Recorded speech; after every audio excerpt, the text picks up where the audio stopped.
Les populations des régions du Nzi et du Bélier sont heureuses. Pour cause, elles viennent de réceptionner des infrastructures permettant d'avoir accès à l'eau potable et des installations sanitaires, dont de l'ONG Habitat for Humanity et les Lions Club. La cérémonie s'est tenue au village d'Ali Kolien Nzikro dans le département de Bokanda. Cette pompe représente bien plus qu'une simple infrastructure. Elle incarne l'espoir et l'amélioration de nos conditions de vie. Nos enfants pourront aller à l'école sans avoir à consacrer des heures à la corvée d'eau. Les femmes pourront vaquer à leurs occupations champêtres sans avoir à passer de longues heures, voire toute la journée, à attendre leur tour pour remplir leurs bassines et servir de l'eau à leur famille. 50 000 personnes, réparties dans 20 villages, sont impactées par ce projet dénommé Eau et assainissement pour les communautés vulnérables des régions du Nzi et du Bélier. L'accès à l'eau potable et à l'assainissement adéquat est un droit fondamental en Côte d'Ivoire.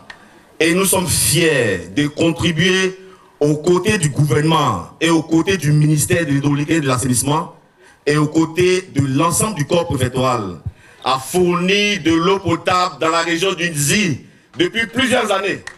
Construction de 5 blocs de latrines scolaires, réalisation d'un nouveau forage équipé et réhabilitation de 28 points d'eau, ce projet est une excellente réponse aux besoins des populations, selon la préfète du département de Bokanda. Infiniment merci. Parce que quand j'ai regardé le point de toutes les réalisations, aucune sous-préfecture n'a été délaissée. Toutes les sous-préfectures ont été pourvues en réhabilitation de pompes hydrauliques. C'est vraiment impressionnant.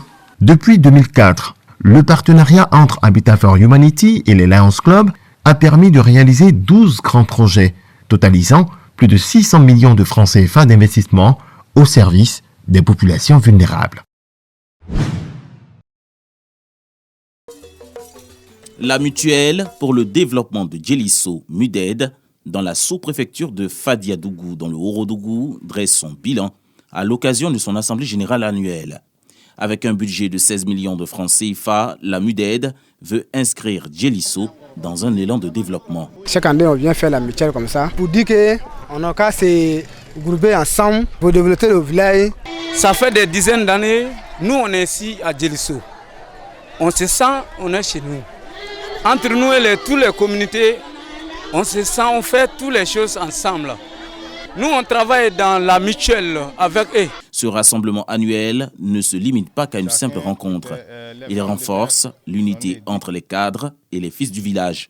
Grâce à l'union, à l'entente, à la mobilisation de nos parents, nous sommes décidés de travailler en sorte que nos parents soient fiers de nous pour que demain, ce qui se fera, qu'ils soient aussi également fiers du fruit de leur labeur. L'ambition de la mission, c'est de faire en sorte que des infrastructures de développement, que ce soit un jour une commune. Ce retrouvaille entre cadres et fils de Djelisso constitue un moyen nécessaire pour répondre aux attentes et aux aspirations des populations pour l'année en cours. Djelisso trace sa voie vers un avenir ambitieux porté par la cohésion et l'action concertée avec la mutuelle.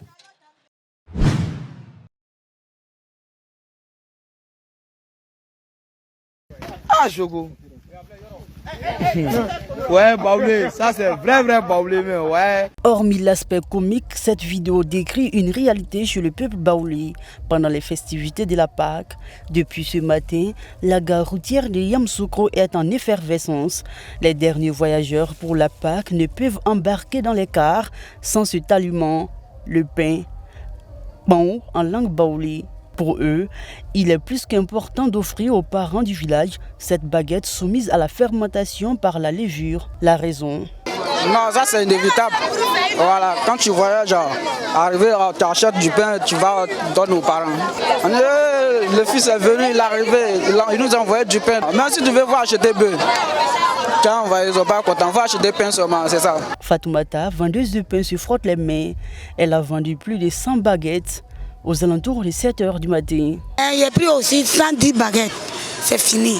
Les baoulés a tout payé. On attend encore pour vendre encore. Avec cet aliment précieux en main ou dans les bagages, ces voyageurs peuvent alors prendre le chemin des villages.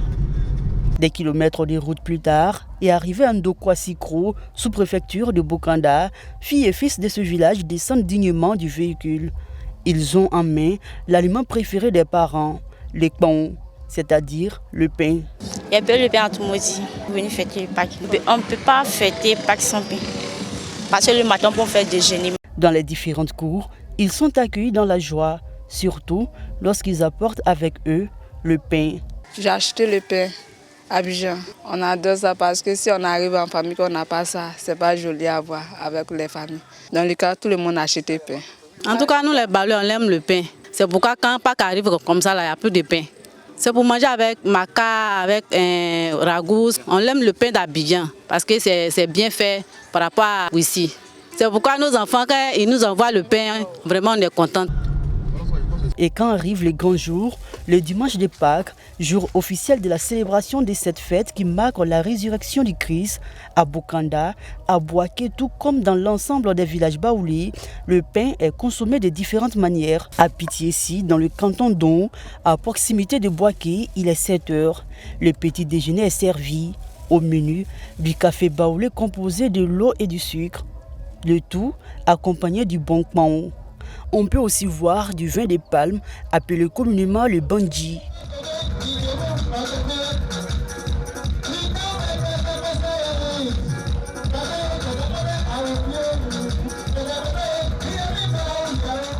Le coin du bandji, ça passe très bien. Voilà, et la fête se passe très bien. Bonne fête à tous les ressortissants de Pitiési. Il y a le café baoulé, l'eau, le sucre, ça c'est la base. Bonne fête à tous les Baoulés. Le pain fait partie de notre tradition. Depuis l'origine, on dit pain. Depuis vendredi, Yam Sokro est en pénurie de blé. Donc si Poutine s'amuse à finir le blé, nous on est foutus ici. Une fête de Pâques sans le pain n'est pas une réussite. Donc le pain est l'élément essentiel de la fête de Pâques chez nous les Baoulés. Et c'est quelque pain. Le pain ou encore le kpang en langue locale, cet aliment, point besoin de le souligner, est assez prisé par le peuple baoulé pendant et même en dehors des fêtes. La nouvelle est tombée comme un coup de massue sur l'ensemble des populations de Boaké. Toutes les obédiences religieuses pleurent la disparition du pape François, à commencer par l'Église catholique. Le dimanche, on proclame que Jésus est ressuscité. Et pendant que nous nous apprêtons à aller en Galilée, comme on le fait d'habitude dans nos différentes paroisses, on reçoit cette nouvelle à 13h le matin que le Saint-Père nous a quittés. Il est clair que dans ce genre de circonstances, les mots manquent toujours et la douleur elle est toujours grande, même si on le savait assez malade, mais on ne s'y attendait pas. Humainement parlant, c'est tragique. On paye un être cher, on ne peut pas ne pas pleurer. Ce serait faire semblant de faire comme si la douleur n'existait pas. La douleur elle est là, elle est claire. Mais au-delà de nos pleurs, nous gardons l'espérance que celui que lui a servi pendant toute sa vie va l'accueillir auprès de lui. C'est quelqu'un qui a servi réellement le Seigneur. Il s'est donné corps et âme pour Dieu et il s'est donné aussi à ses serviteurs. Donc, on dit la mort du pape, c'est un coup. C'est un coup dur pour la religion catholique. Les autres confessions religieuses chrétiennes sont solidaires des fidèles catholiques dans cette épreuve difficile. Nous avons accueilli cette nouvelle avec une douleur au cœur. C'est plutôt un bouleversement parce que nous savions véritablement le travail qu'était en train de faire le pape François et apprendre sa mort nous a effectivement, nous les évangéliques, touchés. C'est lors des difficultés et des moments douloureux qu'on connaît ses vrais amis, dit-on. La communauté musulmane est compatissante à la disparition du pape François. Son décès nous concerne tous et nous avons appris les nouvelles comme toute la communauté. Nous ne pouvons que exprimer toute notre compassion au deuil du pape François. Et nous présentons nos condoléances à toute la communauté chrétienne du monde entier. Et nous souhaitons que son remplaçant va continuer à jouer le même rôle de promotion de la paix et l'humanisme. Le pape François s'en est allé. Le prochain conclave nous situera sur la désignation du nouveau pape. Les regards sont à présent tournés vers le Vatican, d'où doit pouvoir sortir certainement la fumée blanche.